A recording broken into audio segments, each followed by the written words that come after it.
अच्छा जी, आपने अक्सर घरों में देखा होगा कि जहाँ पे जॉइंट फैमिली सिस्टम होता है वहाँ पे ये होता है कि आपकी कोई भी बहू है या अगर वो घर का काम ज़्यादा कर रही है और वो अंदर ही अंदर अपने वो जितनी भी अच्छी होगी ना अपने शोहर को कहीं ना कहीं बता रही होती है कि भाई मुझ पे बड़ा जुल्म हो रहा है, मुझे बड़ी ज़्यादती हो रही है कि मैं बड़े घर के काम करती हूँ तो सारा कुछ तो मैं ही कर रही होती हूँ। हालांकि औरत का काम ही घर में, औरत का जो घर पे है, जो हाउस वाइफ है, उसका काम ही यही है कि उसने खाना बनाना है, सफाई करनी है घर की, और बस इतना सा है। लेकिन वो कहीं न कहीं जाके ना वो शोहर के ज़हन में कहीं न कहीं डाल रही होती है कि भई मैं घर के काम बहुत ज़्यादा करती हूँ और मुझसे, और मसलन वो डाल डाल के वो मर्द के ज़हन में ऐसे पक जाता है ना कि वो फिर फ़ैसला करता है कि अब मुझे सेपरेट हो जाना चाहिए, क्योंकि बेगम ने भी कहा हुआ होता है। और फिर उसको जब वो अलग हो जाता है, अच्छा फिर अगला बेगम का क्या होता है जी।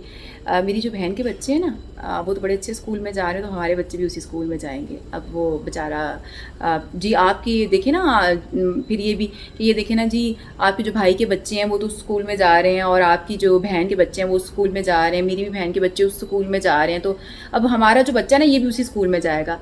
अब शोहर क्या करता है कि वो फिर मेहनत करता है, करेगा मेहनत, करेगा मेहनत जी, ये मेरे बच्चों को अच्छी ज़िंदगी देनी है, अच्छी तालीम देनी है, और क्योंकि उसका जहन जो है वो बनाया हुआ होता है। और जब आती है ना औलाद की बात, जब औलाद की बात आती है ना, जब आप किसी मर्द को ये कहते हैं ना कि आप, मैं चाहती हूँ कि मेरे बच्चे अच्छे स्कूल में पढ़ें, क्योंकि ज़ाहिर सी बात है कि मर्द की भी वो औलाद है, मर्द भी चाहता है कि मेरे बच्चे अच्छे स्कूल में पढ़ें, तो मर्द को वो चीज़ समझ आ रही होती है। हालांकि औरत यहाँ पे भी वो कर रही होती है कि भाई उसको पता होता है कि एक बंदा महीने का 40,000 कमा रहा है, तो वो बच्चे की इतनी फीस कहाँ से देगा। हाँ, लेकिन अब वो कह रहा होता है कि भाई मेरी बेगम तो अच्छी बात कर रही है, अब जब ये अच्छी बात कर रही है मैं तो करूँगा, जहाँ से मर्ज़ी करूँ। अब मर्द लग जाता है, दिन रात करता है, कमाता है, जब उससे कमाया नहीं जाता या उससे नहीं घर के अखराजात पूरे हो रहे होते, फिर वो कहता है मैं ऐसे करता हूँ कि किसी के साथ ना कोई जैसे बिज़नेस में कुछ फ्रॉड कर लेता है, या ज़्यादातर जो नीचे तबके के लोग हैं वो चोरियों की तरफ। अच्छा, मैंने देखा कि कितने लोग पढ़े लिखे लोग जो हैं, जो पढ़े लिखे बच्चे जो हैं वो चोरियां कर रहे हैं। किस लिए कर रहे हैं? घर के लिए कर रहे हैं कि उनकी बेगमों के खर्चे इतने होते हैं कि वो पूरे नहीं हो रहे होते, वो तंग आ जाते हैं, कहते हैं भाई क्या करें। आप देखें मोबाइलों के पीछे छोटे छोटे बच्चों को जो है मोबाइल छीन रहे हैं और सड़कों पर गोलियां मारी जा रही हैं कि इंसान की ज़िंदगी कोई कीमत नहीं रही। इसके पीछे जो मास्टर माइंड है ना वो औरत है, कि औरत का ही हाथ है। अब मर्द किसके लिए चोरी करता है? औरत के लिए अपना उसका क्या होता है? कुछ नहीं। और लोगों को मार रहा है और ये सब कर रहा है, किस लिए कर रहा है? औरत के लिए, कि उसने एक बीवी को अच्छी ज़िंदगी देनी है, बच्चों को अच्छी लाइफ देनी है, बच्चों का अच्छा फ्यूचर उसने बनाना है। ये इस तरह से कर रहा होता है। अब जो बिजनेसमैन होता है वो भी कर रहा, समझ लें कि चोरी ही होता है, लेकिन वो क्या करता है कि वो बिज़नेस में कुछ इस तरह से करके कि अगर चलो ऐसे कर लेता हूँ, यहाँ से पैसे आ जाएंगे, ऐसे कर लेता हूँ, यहाँ की चीज़ वहाँ, वहाँ की यहाँ करके, तो इस तरह से। अच्छा, वो जो औरत घर में बैठी होती है, जो मास्टर माइंड होती है, वो ये करती है कि उसके बाद जी बच्चों को अच्छा अच्छे स्कूल में करवा दिया, अब लंच भी वैसा ही चाहिए भाई बच्चों को, क्योंकि बच्चा अच्छा स्कूल में जा रहे हैं। अब बैग भी वैसे ही चाहिए। अब यूनिफॉर्म जो हैं वो भी 2 से 3 होने चाहिए। कि पहले तो माएँ ये करती थी ना कि बच्चा आया तो चलो धो के फैला दिए, क्योंकि माओं का काम कोई नहीं होता था। आजकल की बेगमें वेली बैठी होती हैं लेकिन बड़ी बिजी होती हैं, क्योंकि उनको एक खाना बनाना पड़ जाए या घर की सफाइयाँ करनी पड़ जाए ना, तो आप समझ लें कि बस वो बहुत बड़े काम करती हैं। और फिर शोहर को बता रही होती हैं जी मैं बहुत घर के पूरा दिन मैं घर के काम करती हूँ, और शोहर भी बेचारा करा था जी मेरी बेगम जो है बड़ा काम करती हैं और बड़ा उन्होंने घर संभाला हुआ होता है। तो अब क्या होता है जी, अलग कर दिया माँ बाप से बच्चे को।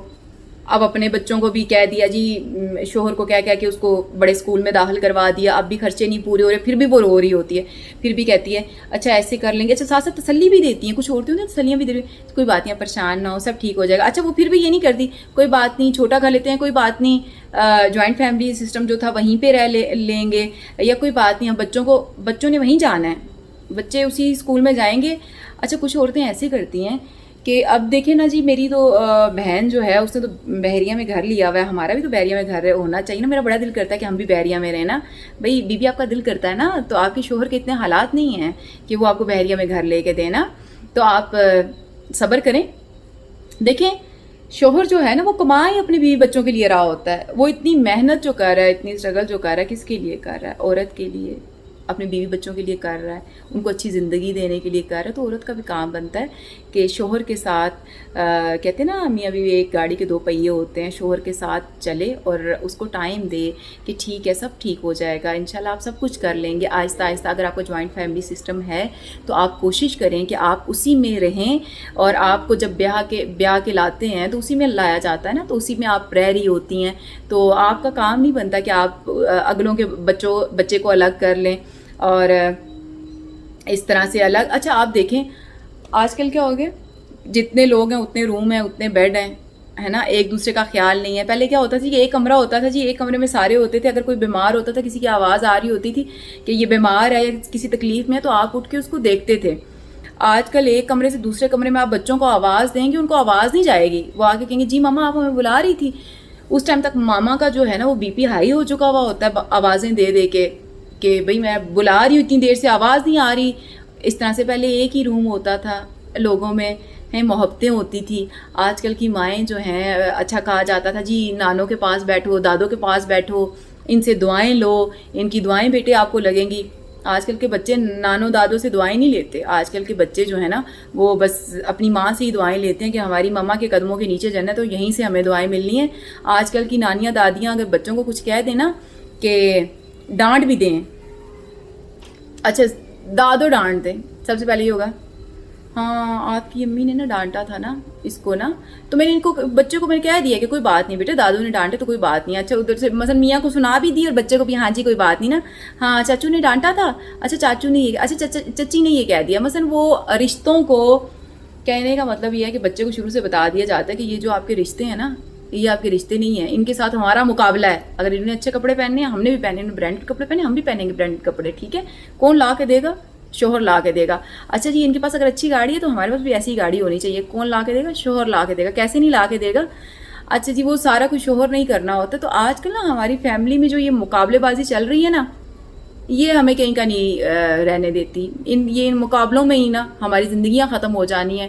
ان مقابلوں نے یقین کریں کہ ہمارے سکون جو ہیں وہ چھین لیے ہوئے ہیں، سکون ہمارے تباہ و برباد ہو گئے ہوئے ہیں. ہمارا اتنا زیادہ ہم اس چیز کا کر رہے ہوتے ہیں کہ اگلے کے پاس یہ چیز ہے تو ہمارے پاس بھی یہ چیز ہونی چاہیے، اس چیز پہ ہم زور دے رہے ہوتے ہیں. جو چیزیں ہمارے پاس ہیں ہم ان چیزوں پہ اللہ کا شکر ادا نہیں کر رہے ہوتے کہ شکر ہے اللہ پاک آپ نے ہمیں اچھا رہنے کے لیے دیا، اچھا کھانے کے لیے دیا. اللہ کا ہر حال میں شکر ادا کرنا چاہیے. اور میں تو کہوں گی کہ ان چیزوں سے آپ باہر آئیں، اور عورتوں کو خاص طور پہ کہوں گی کہ آپ کو اللہ نے آپ میں اتنی پاور رکھی ہوئی ہے نا کہ آپ جس چیز کا چاہیں نا، جس طرح سے مرد کو چاہیں آپ چلا سکتی ہیں کہ مرد محبت سے چلتا ہے، اس کو جہاں چلاؤ وہ چلے گا. تو اس کے اوپر نا اپنی حکمرانی اس طرح سے نہ رکھیں کہ آپ کی آنے والی نسلیں خراب ہوں، کیونکہ بچے صرف مرد کے نہیں ہوتے، بچے آپ کی بھی اتنے ہی ہیں جتنا کہ مرد کے ہیں. اور اپنے گھر کو دیکھیں، اپنے شوہر کو دیکھیں، جتنا وہ کما کے لاتا ہے اس میں آپ صبر شکر کریں، اس کو زیادہ کی ڈیمانڈ نہ کریں. ہاں آپ اس کو یہ کہیں کہ آپ محنت کریں، چلیں آپ 5 سال لگائیں، 10 سال کریں، ہمارا گھر بھی بن جائے گا، سب کچھ آہستہ آہستہ سیٹل ہو جائے گا. یہ فوراً سے کہنا کہ ایسے کر لیتے ہیں، فوراً سے کچھ نہیں ہوتا، محنت کرنی پڑتی ہے. جب آپ فوراً سے کرتے ہو تو آپ برائی کی طرف جاتے ہو، آپ کے ذہن میں عجیب عجیب باتیں آ رہی ہوتی ہیں. جب مرد گھر سے ڈسٹرب ہوتا ہے نا تو وہ پھر یہ نہیں دیکھتا کہ اس کے ساتھ کیا ہونا ہے، اس نے کیا کرنا ہے، وہ بس کر گزرتا ہے. کہتا ہے یار کیا ہوگا، زیادہ زیادہ میں پھنس جاؤں گا، جیل میں چلا جاؤں گا، پکڑا جاؤں گا. یہ چیزیں وہ پھر سوچنا شروع ہو جاتا ہے. تو آپ کا کام ہے، عورتوں کا کام ہے کہ مرد کو اتنی ٹینشن نہ دیں، اپنے شوہر کی اچھی دوستیں، اچھی بیویاں بن کے رہیں کہ وہ ہر چیز آپ کے ساتھ شیئر کرے، وہ اپنی ساری پرابلمز آپ کو بتائے، نہ کہ آپ اتنی اس کو پرابلم دیں کہ وہ کوئی چیز آپ کے ساتھ شیئر ہی نہ کرے.